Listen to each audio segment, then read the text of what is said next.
The expectations of Ukrainians and millions of citizens of other countries for a quick end to the Kremlin tyrant and his beloved criminal toy, the war in Ukraine, are understandable and morally justified.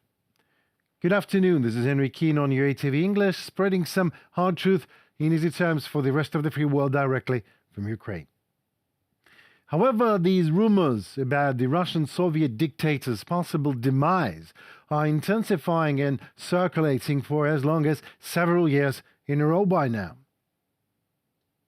If we are talking about the rumors surrounding Putin's death, then these are such pleasant, joyful, sweet, but rumors. That is, again, some anonymous Russian Telegram channels that are reporting something. Then we must analyze who benefits from this. Of course, we all want this event to happen as soon as possible, and it is also desirable only after the International Tribunal, and certainly not to learn about it from anonymous Russian sources. Andrei Yusov, representative of the main intelligence directorate of the Ministry of Defense of Ukraine, on the National Ukrainian Teletone.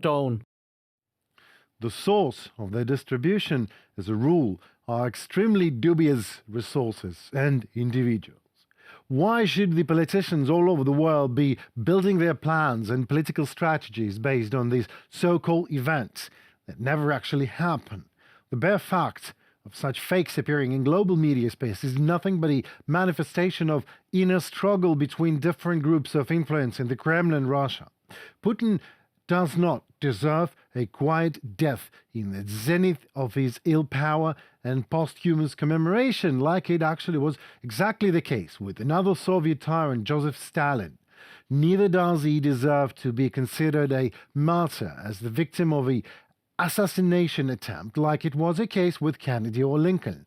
He must be prosecuted and get what he deserved: direct, clear, and fair verdict of the International Tribunal while he is alive. The idea of the Kremlin today is to refute the very idea of Putin's death, because the Tsar-loving Russian nation, no matter how absurd it actually is afraid that Putin will actually die. So here's what they do. First, they rationalize farce and the situation to the absurd, then irrationally mythologizing it. And while all the mayhem is over and Putin is still alive, what left is the myth of immorality of the king, like he will survive it all and everyone. He has been buried so many times already, yet here he is. Well, in fact, all these show clearly Russians are really afraid that Tsar will pass away, and there will be a window of opportunity for global changes, and maybe even soon enough. And changes is what Russians are afraid of even more than their Tsar's death. Again, Russia's war against Ukraine is not just Putin's war. It is the war of all Russian nation against us. One example? Well, here you go. On Friday, Russian occupiers murdered the whole family in the temporarily occupied Volnovakha in Donetsk region. 3 women, a man and children aged 9 and 5. And official Russian propaganda just glorifies it and encourages the Russians to commit more war crimes like that. The Russians always were behaving like today in Ukraine, like in Chechnya, and the way the Nazis during World War II just as well. The Ukrainians in the occupation are deprived of the simple opportunity to say even the smallest no or safely express any disagreement with Russians. The Russians systematically violate the human rights everywhere they go. They murder, torture, imprison, and rob and deport. Crimes against the Ukrainians under occupation are committed by both the Russian state and as a whole, and its ordinary representatives, yes, them, the people, who play masters on our occupied lands for now. No wonder that resistance to the invaders turned into twisted underground forms. Our people there help our partisans, ourselves, and send information to the relevant authorities and ministries of Ukraine. More than anything, the Ukrainians in the occupation are waiting for the liberation, and the state of Ukraine has no right to betray their hopes, and it won't. Russian Foreign Ministry spokeswoman Zakharova accused Ukraine of involvement in anti-Semitic riots in Makhachkala. Really? I did not know that we are so influential in Russia that we can even provoke huge riots there. Is that because of our Ukrainian super-duper influence, all flights from Israel are no longer accepted in Makhachkala? Or maybe yes, we in Ukraine just rule the world easily. Oh, come on, no, we're not. No matter how I'd like Ukraine to have that great influence within Russia, it's just not the case. We're not that almighty. And if we even had a chance, we would not spend time and effort at such a rotten thing as anti-Semitism. Trust us.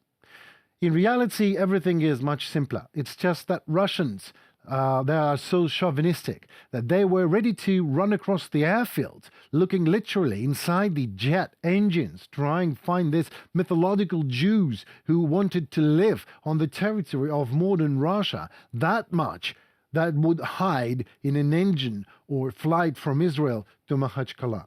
But Jewish people do not want to be living next to such an underdeveloped tribe as Russian society.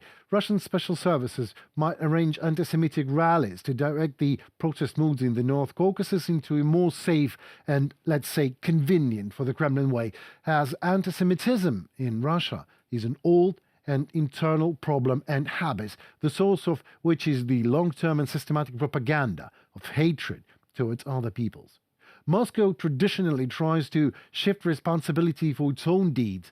Citizens of Russia, under the press of the Kremlin's dubious conspiracy, are not ready to understand that, but the world sees that, and the analogies are clear. It's classic Russian rhetoric, isn't it? When something goes bad in your country, you'll just blame somebody else. Blame it on outside influences. The West had nothing to do with this. This is just hate, bigotry, and intimidation, pure and simple. Local provincial officials certainly came out pretty swift to condemn this mob. And I heard within the last hour or so that apparently Mr. Putin has decided to have some sort of meeting with his security officials. But outside of that, we've heard crickets from the Kremlin. Nothing. No condemnation. No calling for stoppage of hate, discrimination, bigotry towards Jews, nothing. And I think that speaks volumes. John Kirby, Coordinator for Strategic Communication of the National Security Council of the United States. Yes, that certainly speaks volumes. Ukraine is a country of interethnic and interreligious harmony. This is at least where we're going. Nowhere and under no circumstances will ever provoke Ukrainians to support anti-Semitism and other types of xenophobia. Ukraine is sadly watching anti-Semitism manifestations in the North Caucasus. And I have one question for Caucasians. What happens if you for some reason stop rioting against Jews that you were doing for years, just as Kremlin wants you to actually, and start to fight the colonial domination of Moscow for at least a couple of weeks? Think of that and let us know your thoughts in the comments below. It was Henry Keane on UATV English, hoping to give you the hard truth in easy enough terms on a daily wrap-up today, as I urge you to comment, like and subscribe. Stay safe and tune for more. See you very soon.